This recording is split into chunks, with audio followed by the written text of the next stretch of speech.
true nervous. Very, very nervous I had been and am. But why will you say that I'm mad?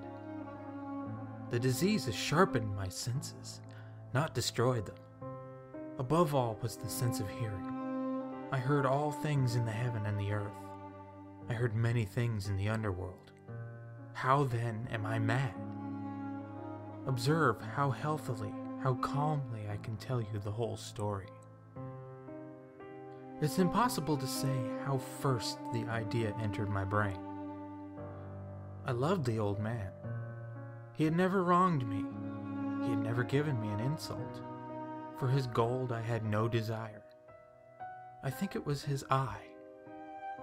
Yes, it was this. He had the eye of a bird, a vulture, a pale blue eye with a film over it. Whenever it fell upon me, my blood ran cold. And so, very slowly, I made up my mind to take the life of the old man and free myself of that eye forever. Now this is the point. You think that I am mad. Madmen know nothing. But you should have seen me. You should have seen how wisely and carefully I went to work.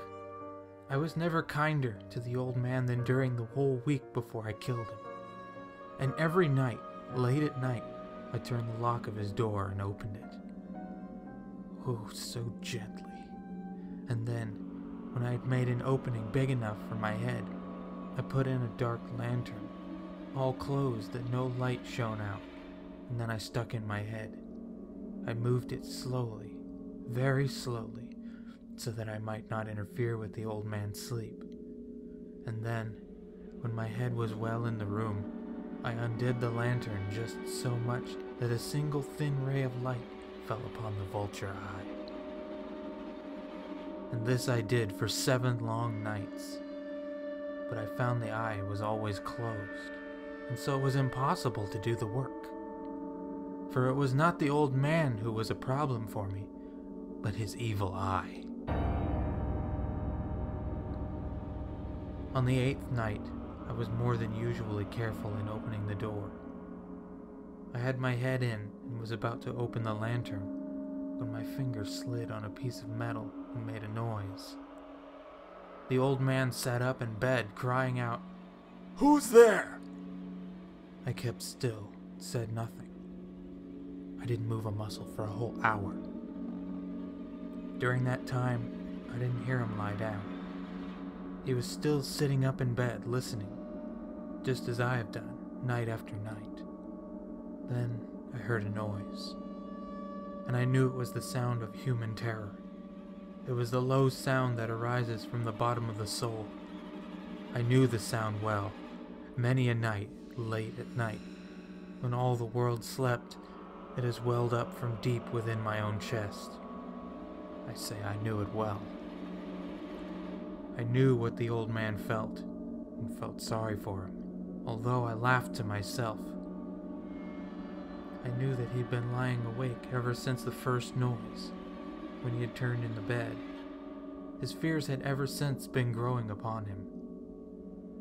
When I had waited a long time without hearing him lie down, I decided to open a very, very little crack in the lantern.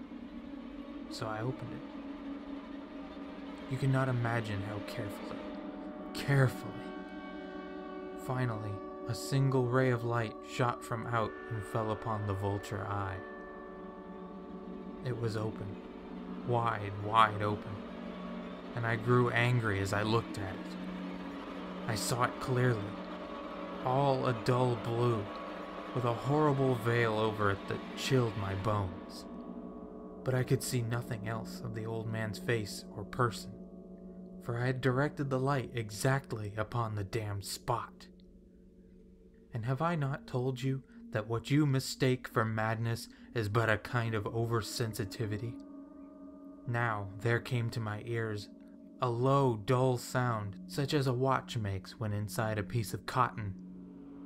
I knew that sound well, too. It was the beating of the old man's heart. It increased my anger, but even yet I kept still. I hardly breathed. I held the lantern motionless. I attempted to keep the ray of light upon the eye, but the beating of the heart increased. It grew quicker and quicker, and louder every second. The old man's terror must have been extreme. The beating grew louder, I say, louder every moment.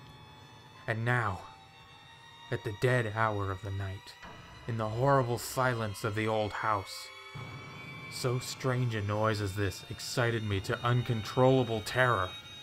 Yet, for some minutes longer I stood still. But the beating grew louder, louder. I thought the heart must burst. And now, a new fear seized me. The sound would be heard by a neighbor. The old man's hour had come. With a loud shout, I threw open the lantern and burst into the room. He cried once only. Without delay, I forced him on the floor and pulled the heavy bed over him. I then smiled, to find the action so far done. But, for many minutes, the heart beat on without a quiet sound. This, however, did not concern me. It would not be heard through the wall. At length it stopped. The old man was dead. I removed the bed and examined the body. I placed my hand over his heart and held it there for many minutes. There was no movement. He was stone dead. His eye would trouble me no more. If still you think me mad, you will think no longer when I describe the wise steps I took for hiding the body. I worked quickly, but in silence. First of all, I took apart the body. I cut off the head and the arms and the legs. I then took up 3 pieces of wood from the flooring and placed his body parts under the room. I then replaced the wooden boards so well that no human eye, not even his, could have seen anything wrong. There was nothing to wash out, no mark of any kind, no blood whatsoever. I had been too smart for that. A tub had caught it all. When I had made an end of these labors, it was 4 o'clock in the morning. As a clock sounded the hour, there came a noise at the street door. I went down to open it with a light heart, for what had I now to fear? There entered 3 men who say they were officers of the police. A cry had been heard by a neighbor during the night. Suspicion of a crime had been aroused.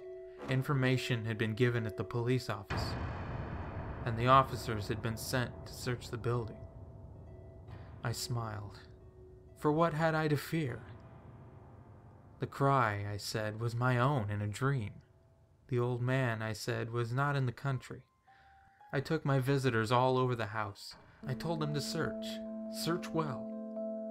I led them at length to his room. I brought chairs there and told them to rest. I placed my own seat upon the very place under which lay the body of the victim. The officers were satisfied. I was completely at ease. They sat, and while I answered happily, they talked of common things. But after a while, I felt myself getting weak, and wished them gone. My head hurt, and I had a ringing in my ears. But still, they sat and talked. The ringing became more severe. I talked more freely to do away with the feeling, but it continued until, at length, I found the noise was not within my ears. I talked more and with a heightened voice, yet the sound increased, and what could I do? It was a low, dull, quick sound like a watch makes when inside a piece of cotton. I had trouble breathing, and yet the officers heard it not. I talked more quickly, more loudly, but the noise increased. I stood up and argued about silly things in a high voice and with violent hand movements, but the noise kept increasing. Why would they not be gone? I walked across the floor with heavy steps, as if excited to anger by the observations of the men. but the noise increased. What could I do? I swung the chair and moved it upon the floor, but the noise continually increased. It grew louder, louder, louder. But still the men talked pleasantly and smiled. Was it possible they heard not? No, they heard. They suspected. They knew. They were making a joke of my horror. This I thought, and this I think. But anything was better than this pain. I could bear those smiles no longer. I felt I must scream or die.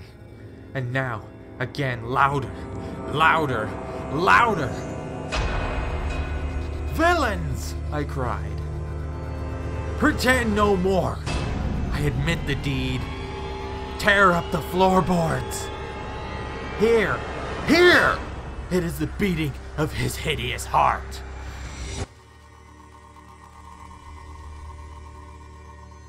You have heard the story.